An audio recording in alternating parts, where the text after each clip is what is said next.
जय हो तुलसी महारानी की। डिवाइन पावर में आपका स्वागत है। हम आपके लिए लेकर आए हैं तुलसी महारानी की कथा। वृंदाय तुलसी दिव्याय प्रियाय केशवस्य च विष्णु भक्ति प्रदे देवी सत्यव्रते नमो नमः। यानि कानि चापापानि ब्रह्मत्यादिकानि च तानि तानि प्रणयस्यन्ति प्रदक्षिणा पदे पदे। जय वृंदे तुलसी जय वृंदे तुलसी जय वृंदे तुलसी जय वृंदे तुलसी। हरे कृष्णा कृष्ण कृष्ण हरे हरे हरे रामा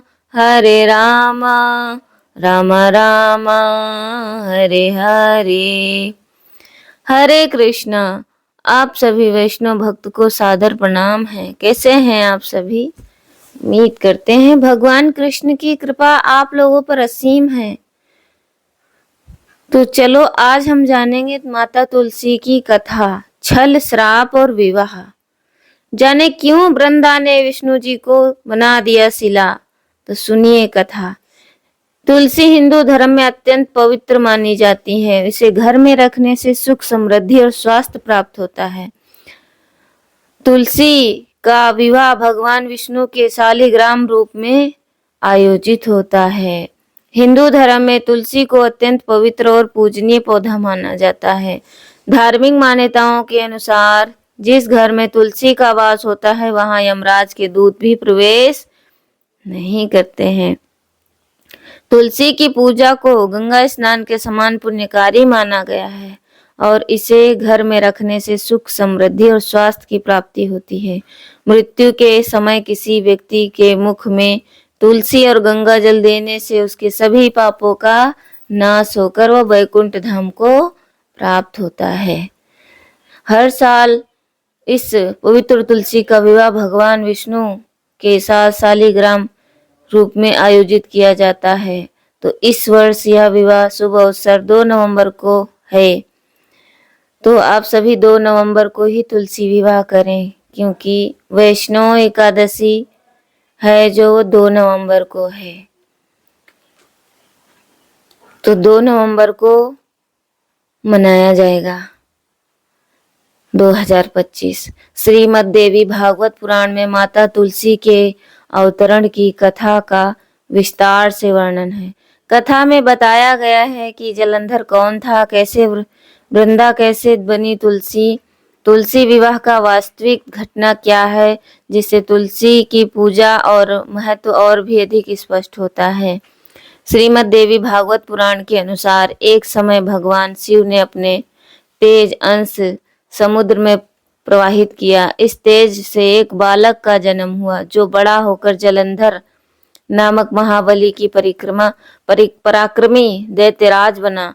जलंधर की राजधानी का नाम जलंधर नगरी था। जलंधर अपने बल और अहंकार के कारण देवताओं और संपूर्ण सृष्टि पर अत्याचार करने लगा।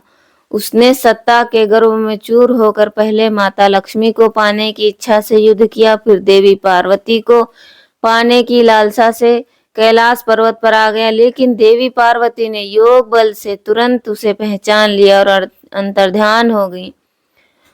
क्रोधित पार्वती ने इस घटना की जानकारी भगवान विष्णु को दे दी। जलंधर की शक्ति का रहस्य। जलंधर की शक्ति का स्रोत उसकी पत्नी वृंदा थी। वृंदा अत्यंत धर्मनिष्ठ और पतिव्रता स्त्री थी। उसका सतीत्व इतना प्रबल था कि जलंधर ना तो युद्ध में मारा जा सकता था और ना ही पराजित। देवताओं और सृष्टि के लिए इसे मारना असंभव था। सृष्टि को जलंधर के आतंक से मुक्त कराने के लिए भगवान विष्णु ने एक मायावी ऋषि का रूप धारण किया और वृंदा के पास पहुंचे। वहां भगवान के साथ 2 मायावी राक्षस भी थे जिन्हें ऋषि ने तुरंत भस्म कर दिया। वृंदा ने युद्ध में जलंधर के हाल पूछे तो ऋषि ने अपनी माया से 2 वानरों का रूप दिखाया जिनके हाथों में जलंधर का सिर और धड़ था। वृंदा यह देखकर मूर्छित हो गई। होश में आने पर वृंदा ने ऋषि से अपने पति को जीवित करने की प्रार्थना की। भगवान ने अपनी माया से जलंधर का धड़ और सिर जोड़कर स्वयं उस शरीर में प्रवेश कर गए। वृंदा ने भगवान विष्णु को जलंधर समझकर पतिव्रता के रूप में सेवा की, जिससे उसका सतीत्व भंग हो गया। सतीत्व भंग होते ही जलंधर की शक्ति क्षीण हो गई और देवताओं ने उसे मार डाला। वृंदा का श्राप और तुलसी का जन्म। जब वृंदा को भगवान विष्णु के छल का पता चला तो वह क्रोधित हो उठी। उसने दुखी होकर भगवान विष्णु को पत्थर पाषाण बनने का श्राप दे दिया और स्वयं आत्मदाह कर लिया। जहां वृंदा ने आत्मदाह किया वहां तुलसी का पौधा उगाया।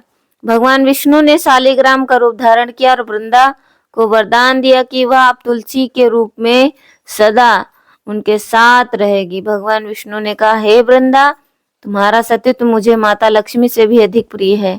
अब जो मनुष्य तुम्हारा विवाह मेरे शालिग्राम रूप के साथ करेगा उसे इस लोक और परलोक में महान यश और धन मिलेगा। तब से हर वर्ष तुलसी विवाह भगवान विष्णु के शालिग्राम के रूप में आयोजित किया जाता है। इसे करने से घर में सुख समृद्धि, स्वास्थ्य और धार्मिक पुण्य की प्राप्ति होती है।